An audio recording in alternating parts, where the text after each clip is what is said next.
Hello friends, Shri गणेशाय नमः। आप सभी का हमारी यूट्यूब चैनल पे हार्दिक स्वागत है। आज हम आपको अधिक मास की संकष्टी चतुर्थी की कथा, पूजा विधि, चंद्रोदय का समय और शुभ मुहूर्त के बारे में बताएंगे। संकष्टी चतुर्थी हिंदू धर्म का एक प्रसिद्ध त्योहार है। हिंदू मान्यताओं के अनुसार किसी भी शुभ कार्य को करने से पहले भगवान गणेश जी की पूजा की जाती है। भगवान गणेश जी को अन्य सभी देवी देवताओं में प्रथम पूजनीय माना गया है। इन्हें बुद्धि, बल और विवेक के देवता का दर्जा प्राप्त है। भगवान गणेश अपने भक्तों की सभी परेशानियों और विघ्नों को हर लेते हैं, इसलिए इन्हें विघ्नहर्ता और संकट मोचन भी कहा जाता है। वैसे तो हिंदू धर्म में देवी देवताओं को प्रसन्न करने के लिए ढेरों व्रत और उपवास आदि किए जाते हैं, लेकिन भगवान गणेश जी के लिए किया जाने वाला संकष्टी चतुर्थी व्रत काफी प्रचलित है। संकष्टी चतुर्थी का मतलब होता है संकट को हरने वाली चतुर्थी। संकष्टी संस्कृत भाषा से लिया गया एक शब्द है जिसका अर्थ होता है कठिन समय से मुक्ति पाना। इस दिन व्यक्ति अपने दुखों से छुटकारा पाने के लिए गणपति जी की आराधना करते हैं। पुराणों के अनुसार चतुर्थी के दिन गौरी पुत्र गणेश जी की पूजा करना बहुत फलदायी होता है। इस दिन लोग सूर्योदय के समय से लेकर चंद्रमा उदय होने तक के समय तक उपवास रखते हैं। संकष्टी चतुर्थी को पूरे विधि विधान से गणेश जी की पूजा पाठ की जाती है। पंचांग के अनुसार संकष्टी चतुर्थी इस बार 5 अक्टूबर सोमवार को है। संकष्टी चतुर्थी कृष्ण पक्ष शुक्ल पक्ष के चौथे दिन मनाई जाती है। हिंदू पंचांग के अनुसार चतुर्थी हर महीने में 2 बार आती है, जिसे लोग बहुत श्रद्धा से मनाते हैं। पूर्णिमा के बाद आने वाली चतुर्थी को संकष्टी चतुर्थी कहते हैं। वहीं अमावस्या के बाद आने वाली चतुर्थी को विनायक चतुर्थी कहते हैं। संकष्टी चतुर्थी को भगवान गणेश जी की आराधना करने के लिए विशेष दिन माना गया है। शुभ मुहूर्त चतुर्थी तिथि प्रारंभ होगी 5 अक्टूबर को सुबह 10:02 पे और चतुर्थी तिथि का समापन होगा 6 अक्टूबर को 12:31 दोपहर में। चंद्रोदय का समय 5 अक्टूबर सोमवार को रात्रि 8:12 से 8:21 तक रहेगा। पूजा विधि गणपति में आस्था रखने वाले लोग इस दिन उपवास रखकर उन्हें प्रसन्न कर अपने मनचाहे फल की कामना करते हैं। इस दिन आप प्रातः काल सूर्योदय से पहले उठ जाएं। व्रत करने वाले लोग सबसे पहले स्नान कर साफ और धुले हुए कपड़े पहन ले। इस दिन लाल रंग का वस्त्र धारण करना बेहद शुभ माना जाता है और साथ में यह भी कहा जाता है कि ऐसा व्रत करने से व्रत सफल होता है। स्नान के बाद गणपति जी की पूजा से शुरुआत करें। गणपति जी की पूजा करते समय जातक को अपना मुंह पूर्व या उत्तर दिशा की ओर रखना चाहिए। सबसे पहले आप गणपति जी की मूर्ति को फूलों से अच्छी तरह से सजा लें। पूजा में आप तिल, गुड़, लड्डू, फूल, तांबे के कलश में पानी, धूप, चंदन, प्रसाद के तौर पर केला या नारियल रख ले। ध्यान रहे कि पूजा के समय आप देवी दुर्गा की प्रतिमा या मूर्ति भी अपने पास रखें। ऐसा करना बेहद शुभ माना जाता है। गणपति जी को रोली लगाएं, फूल और जल अर्पित करें। संकष्टी को भगवान गणपति जी को तिल के लड्डू और मोदक के भोग लगाएं। गणपति जी के सामने धूप दीप जलाकर ओम गण गणपते नमः मंत्र का जाप करें। पूजा के बाद आप फल, मूंगफली, खीर, दूध या साबूदाने को छोड़कर कुछ भी न खाएं। बहुत से लोग व्रत वाले दिन सेंधा नमक का इस्तेमाल करते हैं, लेकिन आप सेंधा नमक नजरअंदाज करने की कोशिश करें। शाम के समय चांद निकलने से पहले आप गणपति जी की पूजा करें और संकष्टी व्रत कथा का पाठ करें। पूजा समाप्त होने के बाद प्रसाद बांटे। रात को चांद देखने के बाद व्रत खोला जाता है और इस प्रकार संकष्टी चतुर्थी का व्रत पूर्ण होता है। संकष्टी चतुर्थी के दिन भगवान गणेश जी का सच्चे मन से ध्यान करने से व्यक्ति की सभी मनोकामनाएं पूरी हो जाती है और जातक को विशेष लाभ की प्राप्ति होती है। भगवान गणेश जी को समर्पित इस त्योहार में श्रद्धालु अपने जीवन की कठिनाई और बुरे समय से मुक्ति पाने के लिए उनकी पूजा अर्चना और उपवास करते हैं। संकष्टी के दिन गणपति जी की पूजा करने से घर में नकारात्मक प्रभाव दूर होते हैं और शांति बनी रहती है। ऐसा कहा जाता है कि गणेश जी घर में आ रही सारी विपदाओं को दूर करते हैं और व्यक्ति की सभी मनोकामनाओं को पूरा करते हैं। चंद्र दर्शन भी चतुर्थी के दिन बेहद शुभ माना जाता है। सूर्योदय से प्रारंभ होने वाला यह व्रत चंद्र दर्शन के बाद ही संपन्न होता है। पूरे साल में संकष्टी के 13 व्रत किए जाते हैं।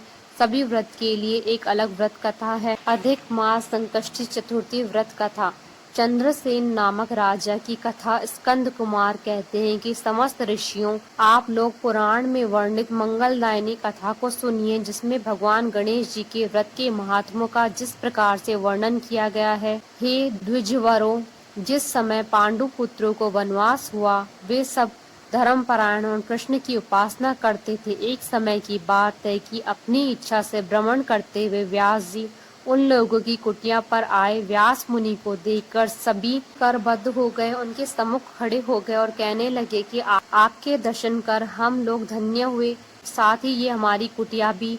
आपके पदार्पण से हमारा जीवन आज धन्य हुआ। आज हम लोगों का सब कुछ सफल हुआ, क्योंकि आपका दर्शन संपूर्ण कष्टों का निवारक है। आपने मेरी कुटिया में पदार्पण किया है, अतः हम लोग आपका स्वागत करते हैं। हम लोग राज्यच्युत होकर भी आज अपने आप को धन्य समझ रहे हैं। ऐसा कहकर पांचों पांडव भीमसेन, युधिष्ठिर, अर्जुन, नकुल और सहदेव ने उन्हें प्रणाम कर उनके सामने खड़े हो गए। पाद्य, अर्घ्य, आचमन और आसन प्रदान कर द्रौपदी ने हाथ जोड़कर उनसे कहना प्रारंभ किया, हे मुनिवर, मैं राजरानी होकर भी दुर्योधन की भरी सभा में केश पकड़कर अपमानित हुई और वनवासिनी बनाई गई। अब मैं क्या उपाय करूं जिससे हमारे सभी कलेशों का शमन हो और हमारे शत्रुओं की पराजय हो। इस प्रकार युधिष्ठिर द्रौपदी के संकटनाशक उपाय पूछने पर सर्वज्ञ व्यास जी ने कृपा पूर्वक उन्हें बतलाया कि हे महाराज, इस समय संपूर्ण विश्व में आपके जैसा कोई दूसरा धर्मात्मा नहीं है। मैं आपसे ऐसे व्रत का वर्णन करूंगा जिससे आपके समस्त दुखों और कष्टों का निवारण होगा। वह व्रत शुभदायक, फलदायक, दिव्य और पृथ्वी पर सभी मनोरथों को पूर्ण करने वाला है। इस व्रत को करने से विद्यार्थियों को विद्या में और धनार्थी को धन में लाभ होता है। इस संबंध में एक प्राचीन उपाख्यान का वर्णन करता हूँ। हे युधिष्ठिर, आप सुनिए। प्राचीन काल में सतयुग में चंद्रसेन नामक एक राजा हुए। वे अपनी रानी के साथ दीक्षा लेकर परिवार के सहित रहते थे। वे अपने स्वजनों, उनके पुत्रों व कुटुंबियों के साथ आनंद पूर्वक निवास करते थे। सौभाग्य से उनकी रानी बहुत ही गुणवती और पतिव्रता थी। हे राजन युधिष्ठिर, उनका नाम रत्नावली था।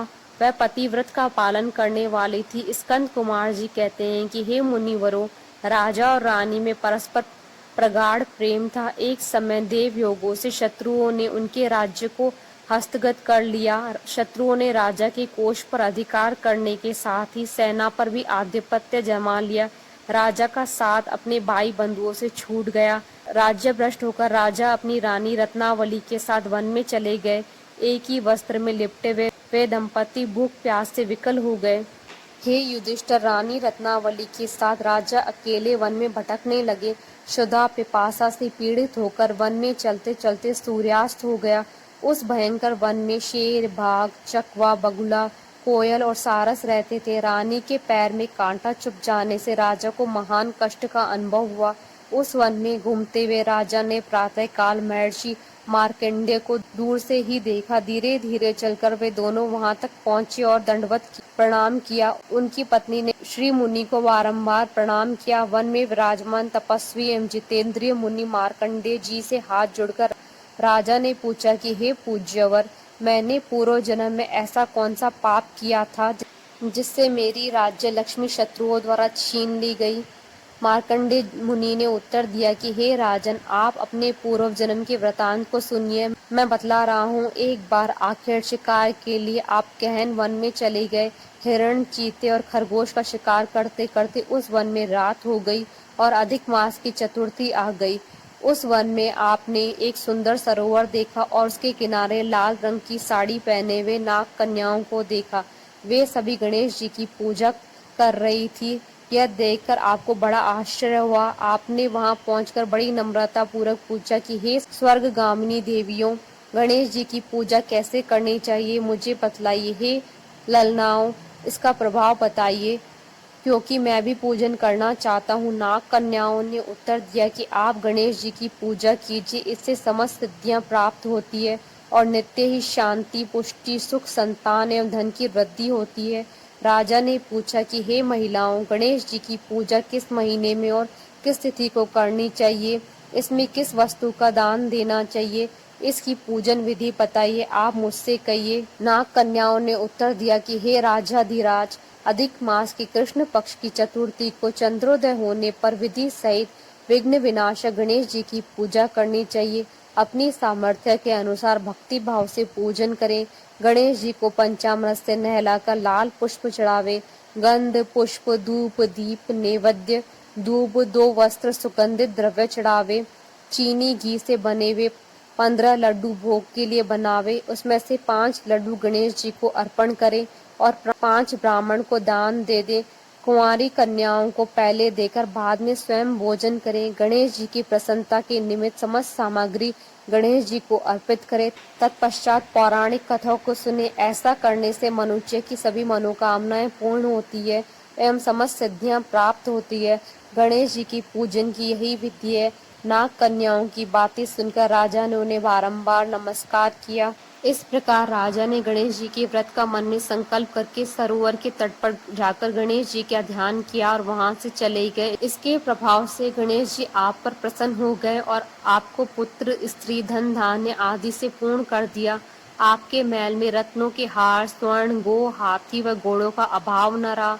परंतु कुछ ही दिनों के बाद आप धन गर्वित होकर व्रत करना भूल गए। इसके अनंतर आप उस जन्म में मृत्यु के पात्र हुए। हे राजन, उस जन्म में जो पूजन किया था उसके प्रभाव से आपका जन्म राजवंश में हुआ और सहृदय की मित्रता सुंदर नारी का समागम एवं सुंदर शरीर की प्राप्ति होने से धन मद में आकर आपने व्रत करना छोड़ दिया, जिसके कारण आपकी ऐसी दुर्गति हुई है। राजा ने पूछा, हे ब्राह्मण, अब मैं कौन सा काम करूं जिससे वर्तमान में संकट से मुक्ति हो, जिस उपाय से विघ्नों और कलेशों का नाश हो तथा मुझे शांति प्राप्त हो, वही बताइए। मार्कंडेय मुनि ने कहा कि हे महाराज, पूर्वोक्त रीति से आप गणेश जी की पूजा कीजिए और संकट नाशन चतुर्थी को व्रत कीजिए। इससे गणेश जी प्रसन्न होंगे और आपको पुनः राज्य वैभव प्राप्त होगा। इसलिए संपूर्ण कष्टों के समानार्थ आप स्वयं गणेश जी की पूजा कीजिए। व्यास जी कहते हैं कि मार्कंडेय जी की बातें सुनकर राजा ने उन्हें प्रणाम किया और अपने भवन में चले गए। रानी के साथ राजा ने भक्ति पूर्वक विधिवत व्रत किया। व्रत करने से उनके शत्रुओं का नाश हुआ। उन्होंने अपना खोया हुआ राज्य पुनः प्राप्त किया। गणेश जी की पूजा करने से सभी वस्तुएं सुलभ हो जाती है और सभी कार्यों में सफलता मिलती है। स्कंद कुमार जी कहते हैं कि व्यास जी के वचन सुनकर महाराज युधिष्ठिर ने हाथ जोड़कर उनसे फिर पूछा। युधिष्ठिर ने कहा कि हे कष्टों को दूर करने वाले महर्षि, इस चतुर्थी के व्रत की विधि बताइए। किस नाम से, किस मास में, किस प्रकार की गणेश जी की पूजा करनी चाहिए, इस व्रत में किस चीज का आहार करना चाहिए। तब व्यास जी ने कहा, हे राजन, अधिका मास में चतुर्थी को गणेश्वर नाम से पूजा करनी चाहिए।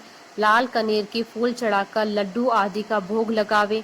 लाल चंदन रोली अक्षत और धूप को एक एक नाम से अलग अलग चढ़ावे। तत्पश्चात विधि प्रियाय नमः कहकर आचमन, ब्रह्मचारणे नमः स्नान, गणेश्वराय नमः से वस्त्र, पुष्टिदायक नमः से चंदन चढ़ावे, विनायकाय नमः से पुष्प, उमा सुताय नमः से धूप, रुद्र प्रियाय नमः से दीप, विघ्न नाशिने नमः से नैवेद्य अर्पित करें। फल दात्रे नमः से तांबूल, संकट नाशने नमः से फल चढ़ावे। इसके बाद विघ्न विनायक गणेश जी से प्रार्थना करें, हे सुंदर मुख वाले गणेश जी, मैं भव बाधा से ग्रस्त, भय से पीड़ित और कलेशों से संतप्त हूँ। आप मेरे पर प्रसन्न होइए। हे दुख दारिद्र्य के नाशक गणेश जी, आप मेरी रक्षा करें। हे विघ्नों के विनाशक, मैं आपको बारंबार प्रणाम करता हूँ। फिर मंत्र का जाप करते हुए चंद्रमा को अर्घ्य दे। हे क्षीर सागर संभूत, हे द्विजराज, हे षोडश कलाओं के अधिपति, शंख में सफेद फूल, चंदन, जल और अक्षत और दक्षिणा लेकर, हे रोहिणी सहित चंद्रमा, आप मेरे अर्घ्य को स्वीकार करें। मैं आपको प्रणाम करता हूँ। तदंतर ब्राह्मण को भोजन करावे, लड्डू और दक्षिणा दे। देवता और ब्राह्मण से बचे हुए अन्न द्वारा स्वयं आहार ग्रहण करें। रात्रि में भूमि पर शयन करें। लालच विहीन होकर क्रोध से दूर रहें। हर महीने गणेश जी की प्रसन्नता से निमित्त व्रत करें। इसके प्रभाव से विद्यार्थी को विद्या, धनार्थी को धन की प्राप्ति होती है। कुंवारी कन्याओं को सुशील वर की प्राप्ति होती है और वह सौभाग्यवती रहकर दीर्घ काल तक पति का सुख भोग करती है। विधवा द्वारा व्रत करने पर अगले जन्म में वह सधवा होती है एवं ऐश्वर्यकालीन बनकर पुत्र पौत्र आदि का सुख भोगती हुई अंत में मोक्ष को प्राप्त करती है।